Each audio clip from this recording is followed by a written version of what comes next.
Hello, ladies and gentlemen. Welcome to the final fallout bar of this PDC World Championships. Of course, we're going to be here all year throughout all the biggest majors, but this is our final instant reaction show from the PDC World Championships at Alexandra Palace. Myself, Jack Gobby-Garwood, joined by Charlie, and hopefully Dan, if he can get his camera working on the back end. If he does, we'll add him into the show as soon as we can. Charlie, it seems like you've been on the majority of these shows. You and Cam have held up the bulk of the work, mate. So it's only fair that you're on the last one. And what a semi-final day we've got to talk about. Yeah, definitely. And look, I think the results were probably what we kind of expected.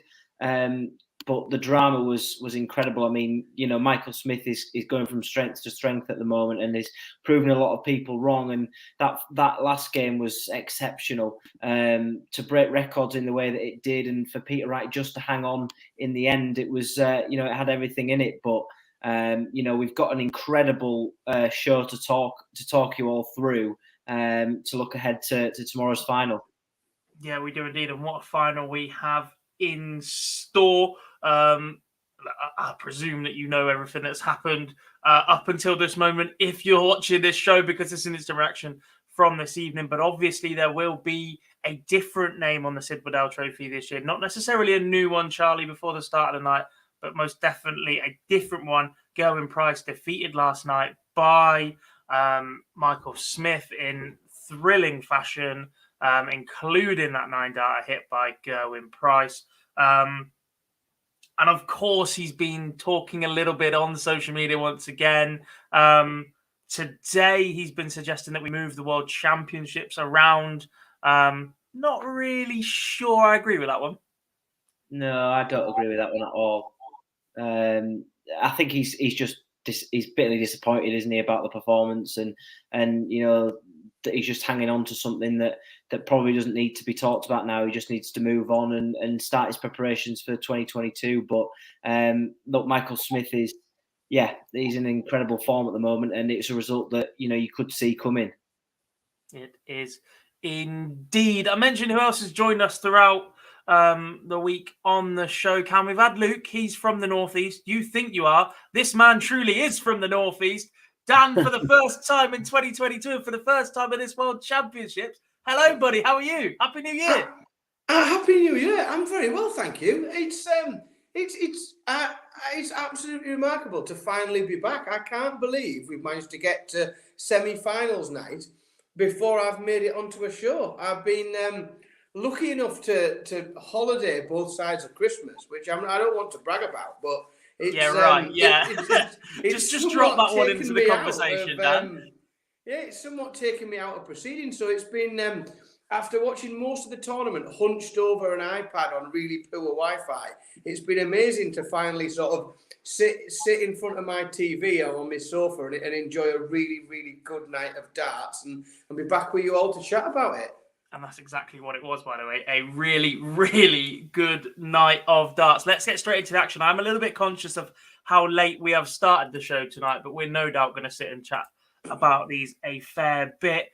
The semi-final lineup was Michael Smith versus James Wade and Peter Wright versus Gary Anderson. It was an all-England clash, followed by an all-Scotland clash.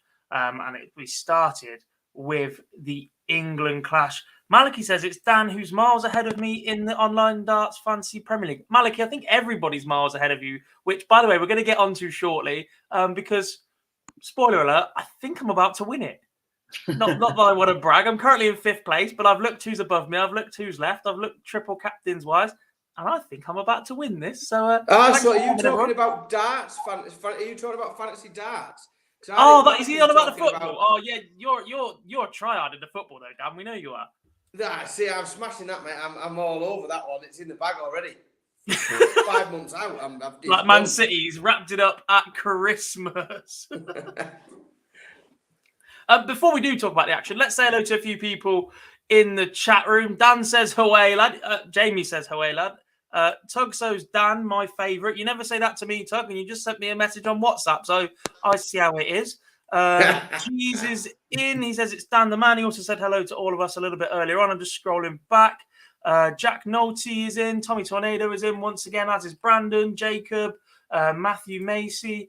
He says, evening, everyone. Did someone ask Dan Dawson to say something about the crowd on the pre-show? I'll be honest, I haven't watched the pre-show since the first day. I was watching the NFL at this point because I was in a fantasy Super Bowl final tonight, and that went terribly. Well done to Brad from Online Darts. He beat me. Andrew says, evening, lads. Great night at darts, 100%. Who else in? Gargoyle Blaster is in. No one needs a first in tonight. That's a big shock for us here at Online Darts, but I'm sure she'll be about somewhere. I dread to think what the time is over there. Maliki and Kieran are all in as well. So a big hello to all of you. Right, let's actually talk darts. We're 7 minutes in. Sam's jumped in at hi everyone as well. So yeah, hello. And Jamie says, is there a pre-show? Yeah, it's the darts show. They do it live from the fan zone. It's normally broadcast across the PDC socials, Facebook, Instagram Live, and YouTube, I believe. Tommy says he's missed one show. That means you've missed one less than I have, because I've missed two. I've actually earned two. And Henry says, evening, everyone. What a night. Imagine not enjoying the darts. 100%. If you didn't enjoy that tonight, there's been a lot of talk about fans and the crowd and everything else and who are proper darts fans. If you didn't enjoy tonight, you're not a darts fan. Not a proper darts fan. You will never enjoy the sport of darts if you did not enjoy the semi-final night tonight. It was absolutely superb. That is correct. Up there with as good as it will ever get. Semi-final time. Let's talk about it. Michael Smith is into his second PDC World Championship final in 4 years. He threatened to blow away James Wade. The scoreline got a little bit closer towards the end, but the bully boy saw it out in the end, Charlie. He started fantastically, and that mature, grown-up side of Michael Smith that we've been waiting to see for so long was evident once again, as it has been throughout the entire tournament, and at times he was just unplayable. Yeah, I mean, I keep waiting for him to slip up at times in this World Championship, and he's just not doing it. When it matters, he seems to be hitting the doubles. I mean, 45% on the doubles across the game is pretty decent for him. And look, he could have run away with the game even further. But in a semi-final, you've just got to get over the line, no matter how you do it. And he'll be delighted that he's got through. He's played a decent game. He'll be able to sit back and watch the Wright Anderson game. But the maturity that he's showing in the crucial times. I mean, Wade mounted a bit of a fight back towards the end, and he didn't worry, he didn't stress, he just took his time, took the chances when they came. And this is a new Michael Smith that we're seeing. And look, he has to be thought about for tomorrow, because he's in a great bit of form, and the maturity that he's showing is the maturity that you need to win a world championship. Yeah, it is indeed, Dan.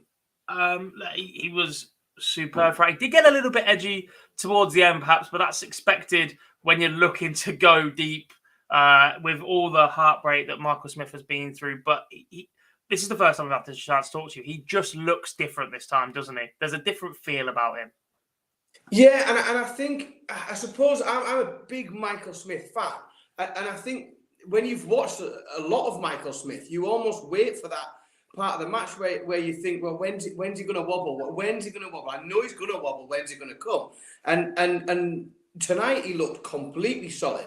And I think that's probably because, without going too far into it, he did have Wade at arm's length for all of the match. At no point was there anything really going on in the game that you sort of thought would have pushed Smith to a bit of a wobble if he was going to have one. Every time it looked like it was coming, he just seemed to have just enough to just keep it at bay and just push it back. Whether or not he can do that in the final, I don't know, because I think where the test of Michael Smith's mentality will be, and where we will really find out how in tune his mind is with his game, is when he's maybe 2 sets behind in a final, and then we'll really find out where he's at, I think, which I just think is really exciting as anyone that enjoys watching him play, because if he is there, and if he comes through something like that, and more so than if he just comes and smashes the final, but if he comes from behind the final and really finds some mental strength, Michael Smith is a dangerous prospect for the next 12 to 18 months for anybody. He's longer than that. He's got a long time ahead of him in this game as the bully boy. I want to talk about the fact that he just kept James Wade at arm's length. The opening set, there was an opportunity there for James Wade to potentially break in that fifth leg.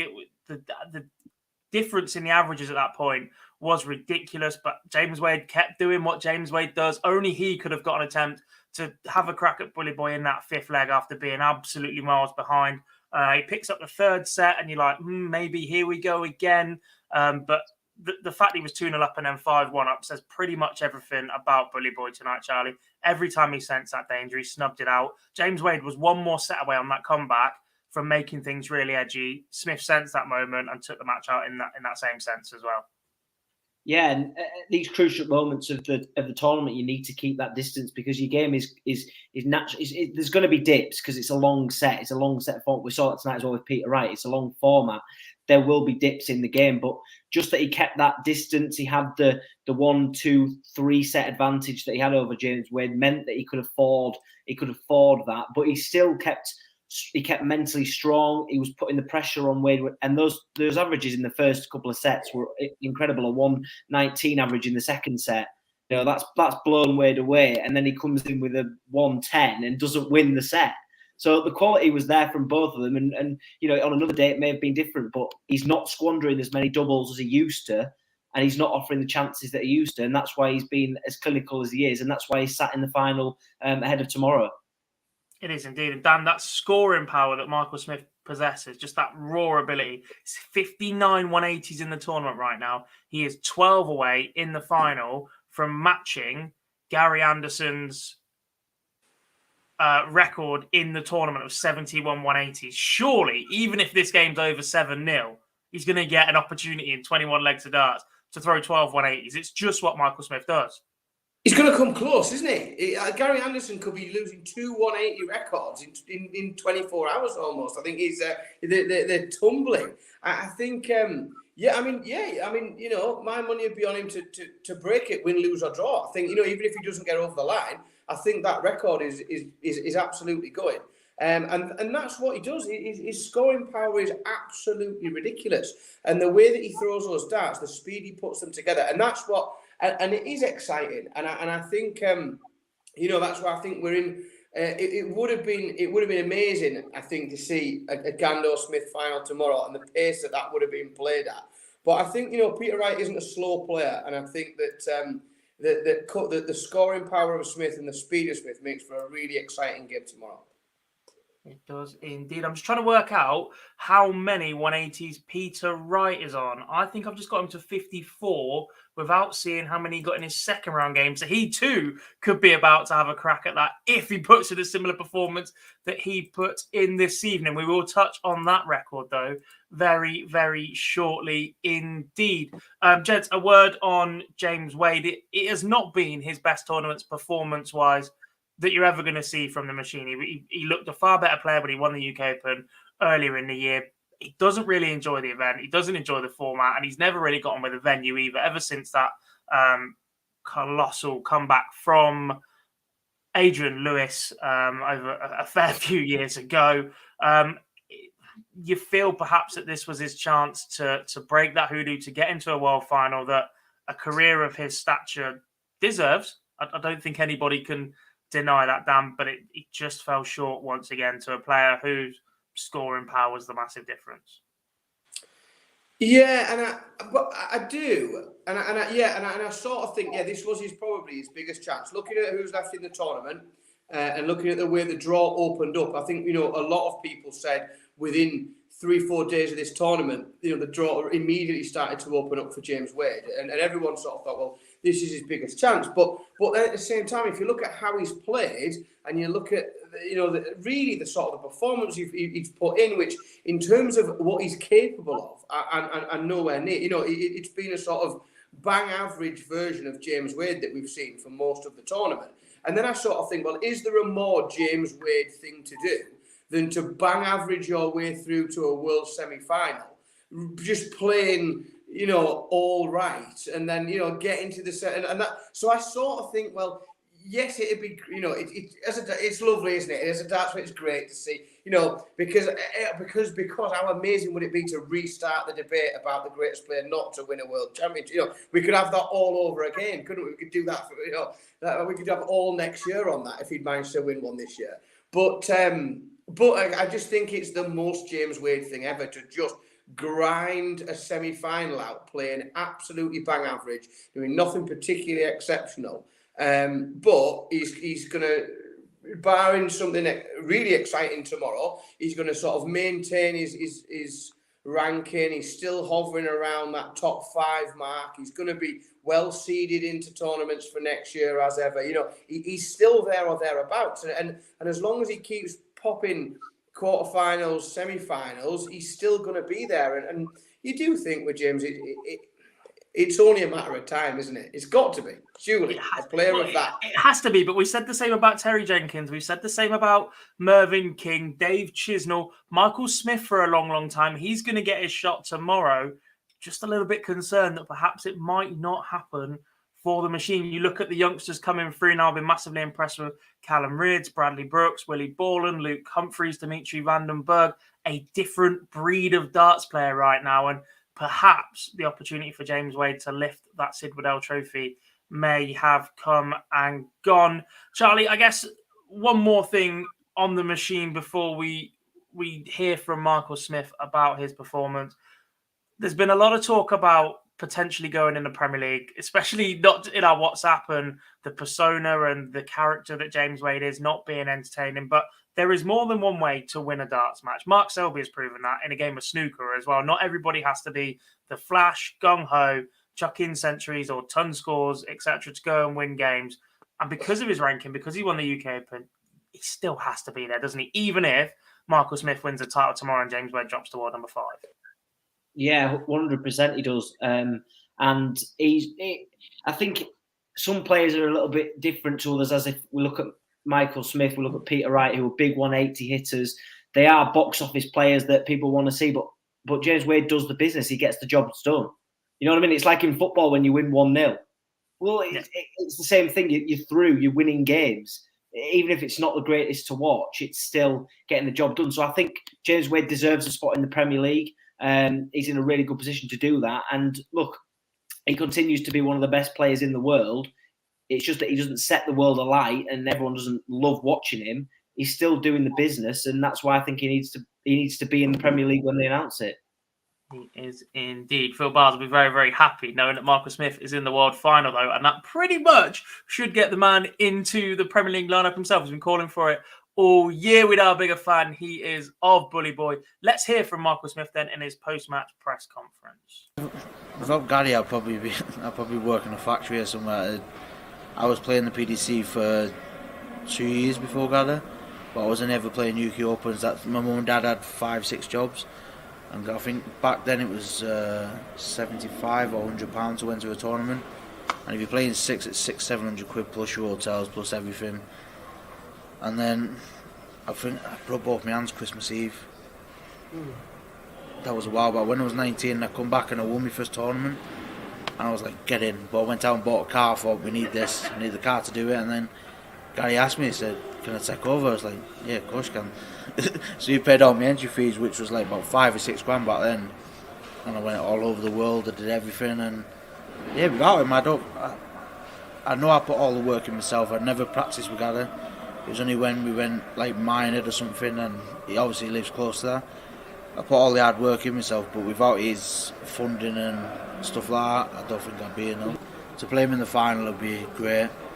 I'll always thank him. I'll never fall out with him. We've gone separate ways now. I have a new a management team, but that was always the case. He helped me out. I thanked him greatly, and it was a thing being just on my own for a bit now. So.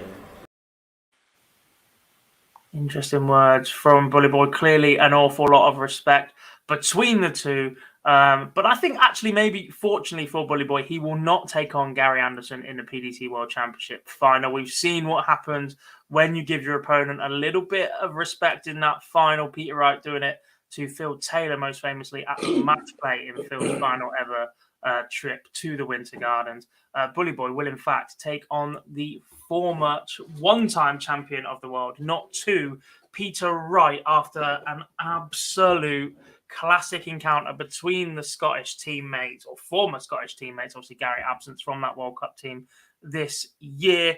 Peter Wright defeating Gary Anderson 6-4, Dan, in an absolute humdinger of a semi-final. Oh, it was just lovely. Combined, these two is my favourite session of darts ever. I think it has been so good. Yeah, it was just lovely. For the second time this week, what's been amazing. So I'm always banging the darts drum and trying to get people who don't watch darts to watch darts. And what was amazing was tonight I got a text message off a friend who's never watched darts. He doesn't watch darts. He's isolating with COVID. And I said, right, this is what you need to watch on the television tonight. And he texted me tonight and he just said, I get it now. I understand. I understand why you think this is absolutely amazing. And it was just absolutely tremendous. And at 6-4, at first, so at 3-0, and then in fact at 3-1, I'd already scribbling some notes down for a bit of a chat tonight. And I almost thought, so the first game I found slightly underwhelming, just because James Wade was always at arm's length and it never really got exciting enough. And at sort of 3-1, I thought, it's going to be another one. It's going to be underwhelming. And then all of a sudden, this game just seemed to kick into another gear. And we know these guys have both got gears that they can work through. But all of a sudden, it just got absolutely amazing. That Peter Wright throwing 24 180s, which does break Gary Anderson's record, I believe. I think it's for 180s in a single match at the World Championships, which is pretty cool. But I don't know, there was something amazing. When Gando was 3-0 down to Ian White, and he come back. When that 3-1 went in, this starts to look a little bit exciting. I don't know. A lot of it is when you look at the legs, the legs tonight was tight. 22-20 was Peter Wright, 22 legs to Gary Anderson's 20. What I think Peter Wright did really well tonight was his timing was unbelievable. Is when he managed to take those breaks. And quite what he was doing was he was breaking first legs of sets. And it just meant that Gary Anderson, whilst playing superbly, was always having to fight. And it wasn't just that he was fighting because he was behind.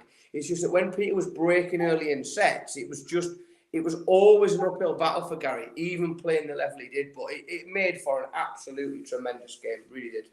Yeah, and it made for a brilliant watch, Charlie, because the pace they played at, they both just got on with it. There was absolutely no antics.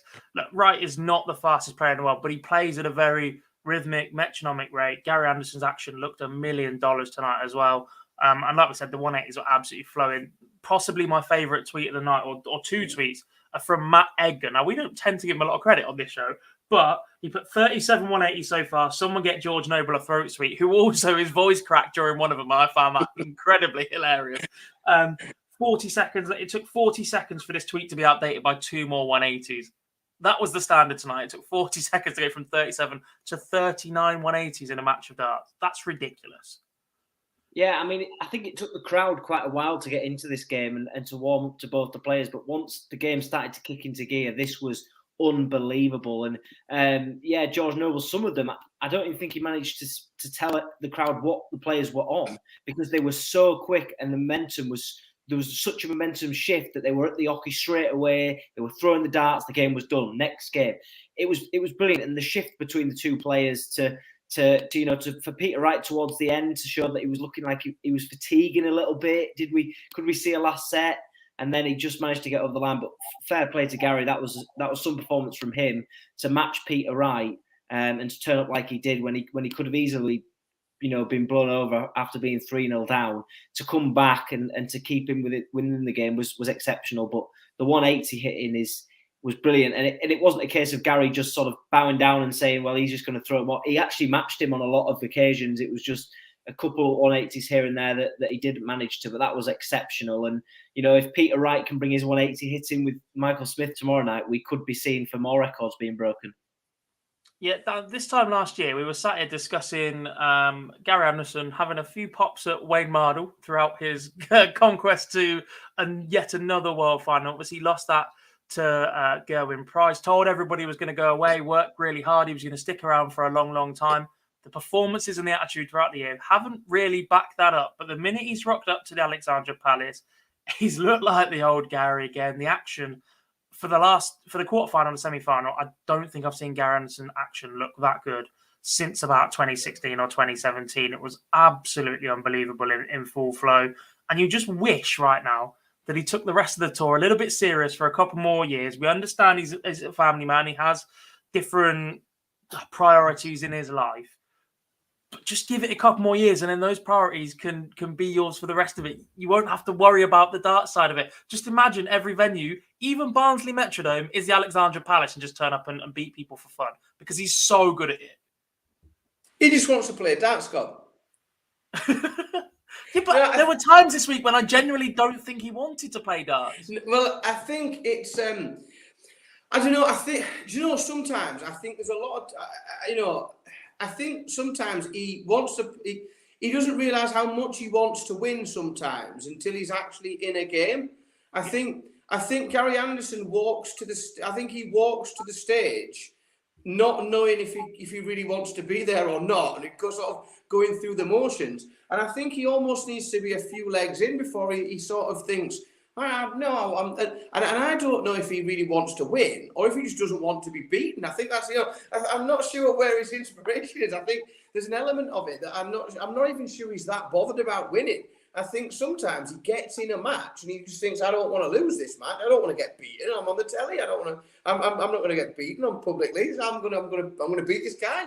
And I think there's a lot of that. I think, I don't know. Yeah, he's had moments of brilliance. Obviously after the World Championships last year, and he made a lot of promises, as to what the year would hold going forward.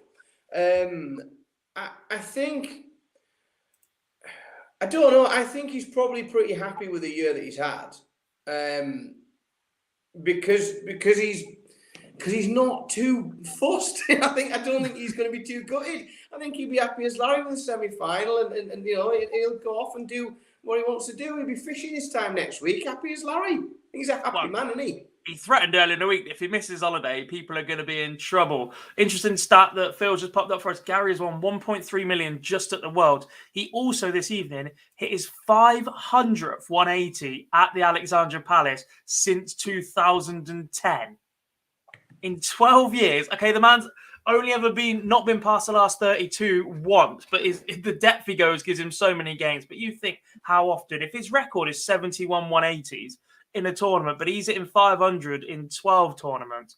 That is ridiculous. It's just mad from Gary Anderson, and we all just wish that he'd put a little bit more focus and a little bit more time and effort, perhaps, into the game. We have to, though, talk about Peter Wright, obviously, because the man is into another world final. He is on track to defend the prize money he won at the Alexandra Palace 2 years ago. Charlie, we've been talking about just how good Michael Smith's composure is and how he's so much more mature in those key moments. Peter Wright has that experience and more, it seems. He just doesn't ever look like he's going to falter. Yeah, and I think that may be the difference tomorrow. It really does depend, as Dan mentioned. It'll be interesting to see if Peter Wright does, race away early doors and how Michael Smith will come back from it. But that's what they said tonight when Peter Wright was 3-0 up against Gary Anderson, that Gary wasn't too bothered. It's a long formatted game. You can still pull your way back into it. That's the way that it kind of goes. But Peter Wright's been there, he's done it, and he knows how to get over the line. And that may be the difference between the two. But look, his scoring power it's getting better and better this tournament, and tonight was exceptional, and that was the real difference between the two players, because you couldn't really split them apart in terms of percentage on the doubles either. Both of them were very similar to each other. I think there was about 1% in it between the two. So look, a really good game, and as Dan said, there was 2 legs that Peter Wright won over Gary Anderson. But look, it's just going to be, it might be down to experience tomorrow. That'll probably be the difference, but it's whether both players can bring their A game and it gets to that stage, because that's what we want to see, don't we? We want to see a final that's neck and neck all the way. But Peter Wright's in some form at the moment, and he was really impressive tonight. Yeah, indeed. And Dan, look, it's not a conversation about Peter, right? Unless we mention the fact that the man once again changed his equipment. He swapped to longer points this time. Slight change in the flight as well. Not the most significant change, but enough to make a difference to the dart. It changes the center, the balance point of the dart for one, so he's holding it slightly further back to get the same. The 180 scoring obviously seemed to work. I thought in the early moments, he was still a little bit edgy on the doubling, trying to find his range. The darts weren't quite going in as straight as you'd expect it if he's got the group in. But look, the barrel itself, once he picked that up this tournament, the same barrel that he used to win the match play with, it's just a match made in heaven, surely. It is, and it's bonk because he seems to hate them. He hates those barrels. He really dislikes them. But he picks them up and magic happens. And yeah, I think there's some slight changes to points and I think slightly longer stems as well. Yeah. And I think we got a fairly honest interview, I think, about his equipment after the match from Peter. And he said I think he was right saying there was moments of absolute brilliance tonight where everything flowed absolutely perfectly. And there was moments where he was a bit up and down. But I think you get that with a longer dart, by the way, because your misses become bigger. I think when the dart becomes longer and the balance becomes off, and it's different to where it was before, you got a smaller dart, it flies through the air a little bit straighter. You've got so much more deviation with a longer dart. That's always a little bit inevitable if you start losing your way. That's it, but I just think Peter Wright with those barrels in his hand is magic. It really, really is, and it baffles me why he finds them so awful to throw, because he does some magnificent things with them. And I do think that I sort of think I've got no problem with Peter Wright tinkering away with his equipment whilst he's holding those barrels. He can tinker those barrels and he can mess about with stems and flights and points all he wants, because I just think, well, he's refining then. And that's what it should be. He should be refining what he's doing instead of going for something completely bonkers. And he might as well have thrown a welly at the board. Those first set he was flinging early in this tournament. But it all seems to have come together now for him. Yeah, Charlie, it feels a long, long time ago. This is night number 15 of the Fallout Bar. But Gary Anderson and Peter Wright both started this tournament with different barrels, both citing the same reason, that despite that they knew they could play with their straight barrels, they don't like them. Matt Rankin spoke on behalf of Gary Anderson when he had the new barrel, saying he's always preferred his scallop one. They go better in practice, but he's never been able to put it up on a match stage, despite all the success that Gary's had with a straight barrel. Peter Wright started with those Simon Whitlock style ones that have just been released by Red Dragon with a slightly different grip on it. Again, saying he couldn't throw the World Match Play ones. He didn't like them. I don't care what they like. They have to throw what they're good with. That's the difference in sport. I like bright pink football boots. Not going to make me play any better than the ones I've got normally, sort of thing. Pick what you're good with. Surely, I've bought some new running shoes. I've bought some new running. And they haven't made you into Usain Bolt yet. They're being delivered tomorrow. I'll probably knock out 10K if they're any good, won't I? I'm not entirely sure that's how it works, Dan. There's plenty of people online, by the way, that will buy darts left, right, and centre, thinking it makes a difference. Then throw what you're good with. But yeah, we're all set for a really, really intriguing final. We haven't got Peter Wright in the back end yet. I'm just waiting on PB to potentially do some magic. He says 3 minutes. So before we move on, I did tease this a little bit earlier, and it absolutely nothing to do with the fact that I've been smashed in an NFL fantasy tonight. So I'm going to make myself feel better. Here is the Online Darts League fantasy for the PDC World Championships. I have absolutely no idea how I'm even going to attempt to pronounce that. That's clearly just a random combination of numbers and letters. And if they were to win, I'm not sure how we'd get in touch with them either via social media. But the leader in our league does have 426 points. They still have Peter Wright involved in the final, but they captained Gerwin Price, who has been knocked out. James Wade, Gary Anderson have also fallen. Steve Cadman has been up in the top 5 throughout this entirety. He's a player from the World Seniors. I know his son for university as well. He had Gerwin Price as captain, but he does have Peter Wright still in the hunt. That is the only player he's got left. Sean Adams has nobody remaining in the tournament. He's currently third, but will not improve on his position. How costly could that be? And then, oh look, that's me in fourth with Peter Wright as a Who's triple that captain, rubbing his hands there? and Michael Smith still to play. Is that a triple captain, Peter Wright? I see. I'm 42. No, I can't even count. 6, 16, 26, 42 points behind the leader, and have to hope that the triple points that Peter Wright picks up and Michael Smith is more than what Peter Wright scores on his own tomorrow. And then the prize will be coming straight to me, PB. That's how it works, surely. He's saying yes. I'm not sure that's how. I'll just take bragging rights. Whoever. Hey, wins Gob, don't forget. I put an extra prize on. Don't forget for this one. Dinner at your house. Yes. Dinner at my house. PB, will you pay my train fare when I win and I get to go to Dan's for steak night? I'll pick you up. That's a thumbs up. I'm sorry, folks, if you sat watching this, but I'm off to Dan's in the northeast, the proper northeast, Charlie. New year, new me, and all that. Look at his face drop. But I'm off to Dan's for dinner in the northeast.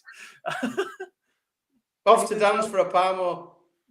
I've never tried a Parmo, but I'm going to have to go up there. Scott Mitchell, one of the team, is also still in the hunt, by the way. He has Smith as captain. I'm not sure if that's tripled or the fact he's got 76 points from this game week makes me think he may be, but his absence of Peter Wright might be an issue for him.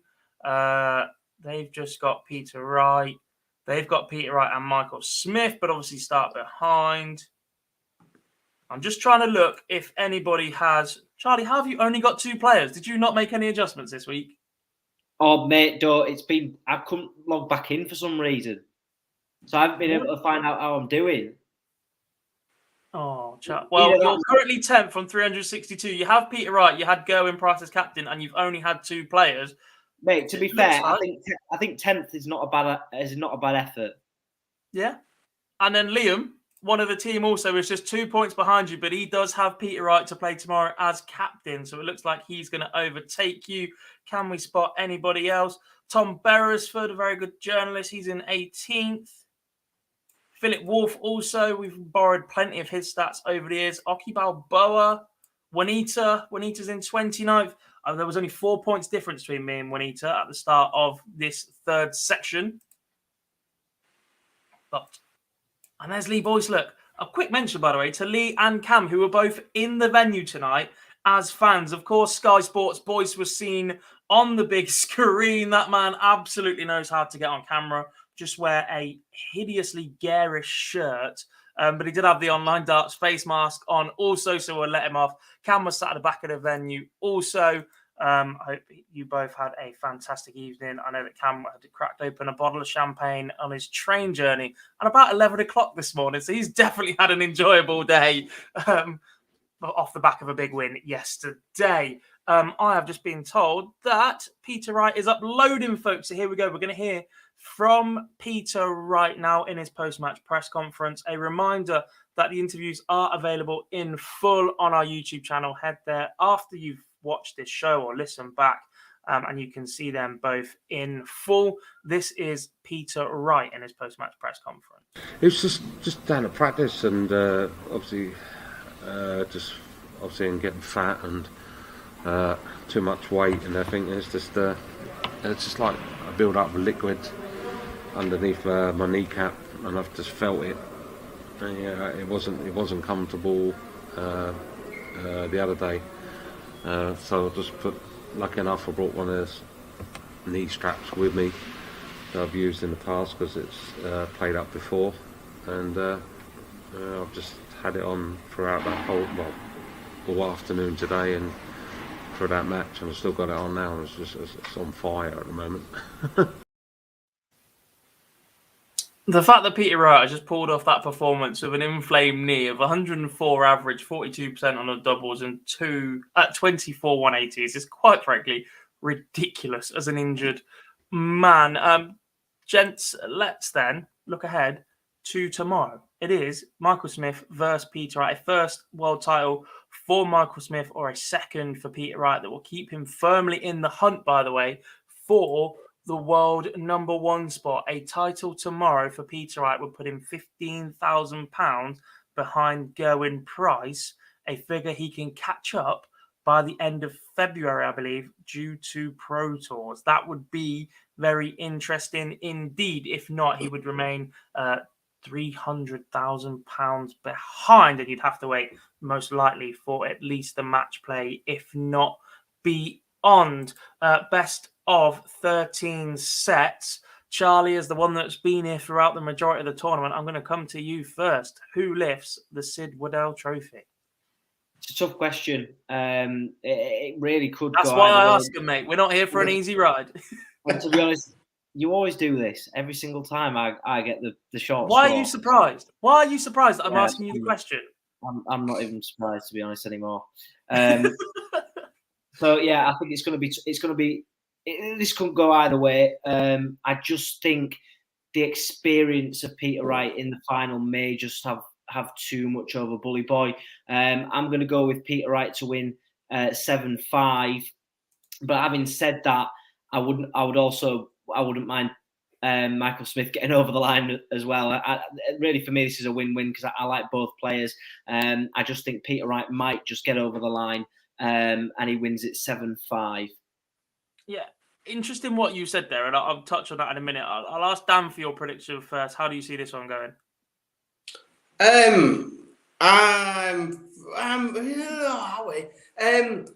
Michael Smith wins 7-4, I think.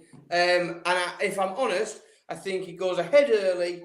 I think he goes ahead early, and I think it's a little bit like tonight's match against James Wade. I don't predict a particularly knife edge, exciting final. I think Michael Smith starts early, keeps Peter Wright at arm's length, and sort of, as long as his head doesn't go, sort of puts it to bed. And I think the only way that doesn't happen is if we see the Peter Wright that averaged 110 in a match play and put Michael Van Gerwen out, then Peter Wright wins. I just don't think Peter Wright can find that Peter Wright tomorrow.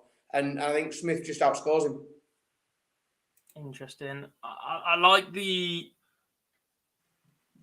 observation about keeping Peter Wright arm's length, but I'm also worried at the difference in scoring power between what Peter Wright can produce and what James Wade can produce. Peter Wright can reel off a set in 30 darts.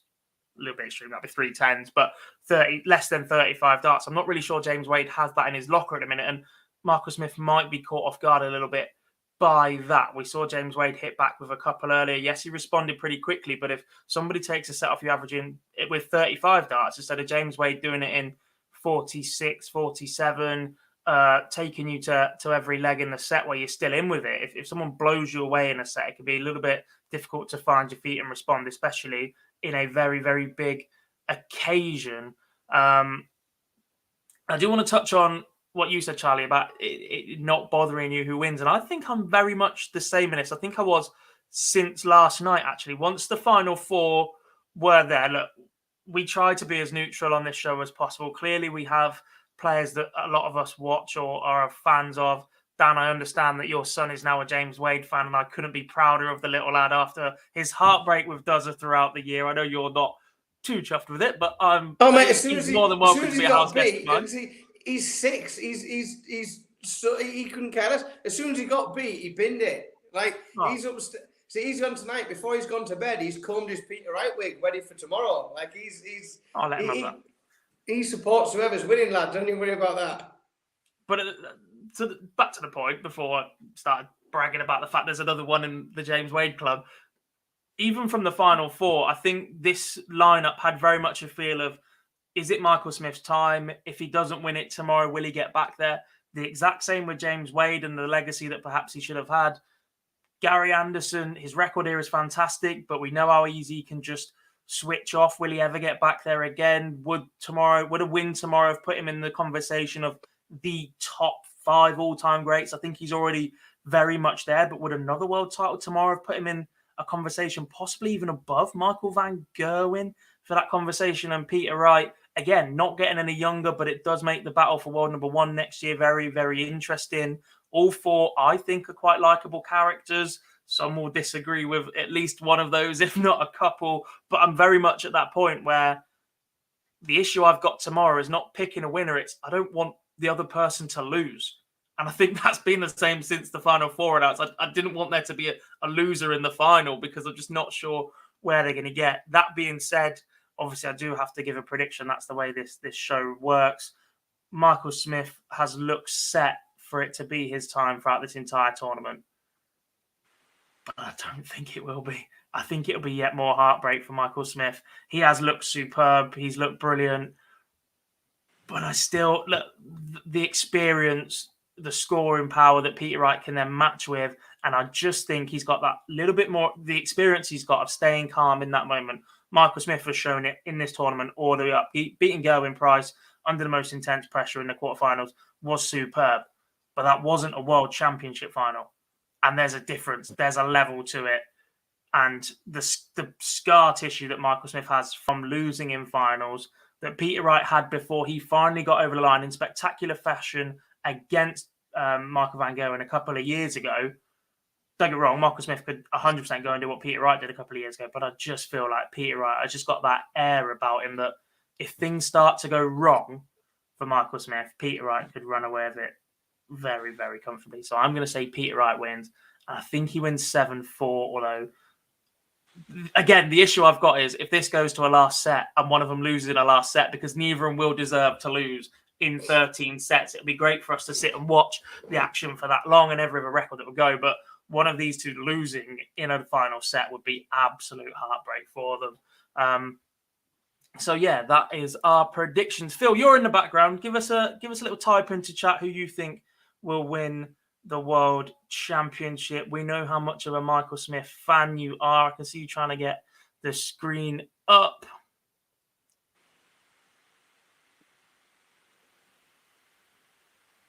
Head versus Heart. Head says Peter Wright. Heart wants Bully Boy to win it. Which way are you going to go, Ginge?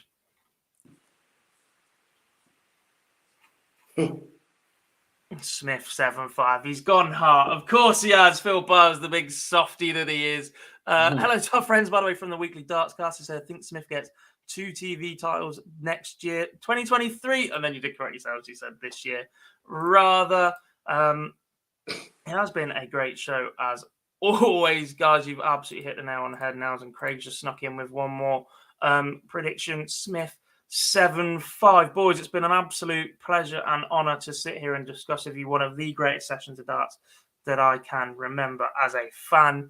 But that does bring to an end our Fallout Bar coverage for the PDC World Championships this year, or for this tournament. I get the tournament bridges over 2 years. A massive, massive thank you to our friends at BoyleSports for all of their sponsorship, help and coverage throughout this tournament. Working with them has been absolutely amazing. We will see them one more time for the live lounge on Tuesday. So there will be no instant reaction tomorrow after the World Championship final. We'll have an interview with the player and likely a media sit-down day with them on Tuesday as well. No Fallout Bar tomorrow because that will be the content we use for Tuesday night's live lounge. We're starting on Tuesday this year and then it will return to Mondays the week after. So Yankee Clipper, we're not on tomorrow after the match, but we will be on Tuesday night from 8 till 10 in our usual slot. Myself, PB and Lee Boyce back as the trio that we are bringing in the new year. Marcus also says, can't wait for our QSL coverage. We'll be dropping details of that very soon. The fact that the Lakeside WDF World Championships has moved has actually opened up a lot of effort, a lot of opportunity for us guys. Now we don't have to split our coverage throughout that and split our workload, so that's actually worked in our favor a little bit. Charlie, you've been here for an awful lot of this coverage, mate, and you've absolutely smashed it this year. You thoroughly deserved, as did all the team, by the way, the gift that Phil sent us, although I understand you enjoyed yours a lot more than the rest of us. Yeah, shake your head in shame, lad. We'll save that story for another day, though. Chat room, you guys have been absolutely amazing. Thank you so much for all of you that have been in here this evening and throughout this PDC World Championships. Chatting with you guys has been absolutely amazing. Obviously, without you, we would not do this show. Dan, thanks for rocking up last minute and stealing the show and getting all the responses in the chat room. No one ever greets us like that, mate, but you've absolutely smashed it once you've Got Bring the laptop big guns working. in for the big matches, don't we? That's what we do. Something like that. Definitely. And thanks to PB in the background. Ginge, who's been in the Big Brother house throughout, smashing it with all of the interviews from the PDC. Hello, Phil. Hey, Not sure. there he is. You can tell he's got moderator access as well. Don't forget to follow us on social media, Facebook, Twitter, and Instagram. And a cheeky nod, by the way, to the World Seniors. Get over and follow them across all of their social media platforms as well. They've currently got a competition giveaway for some Phil Taylor darts and cases that's running across all three platforms. Absolutely not because I'm the person behind that account right now, but because the World Seniors is in February and we're all very, very much looking forward to that one indeed. That is the end of tonight's show. Big love to everybody that has joined us throughout, and we will hopefully see everybody on the live lounge on Tuesday night, wherever you choose to watch the PDC World Championship final tomorrow. We hope you enjoy this show, and we'll speak to you very, very soon.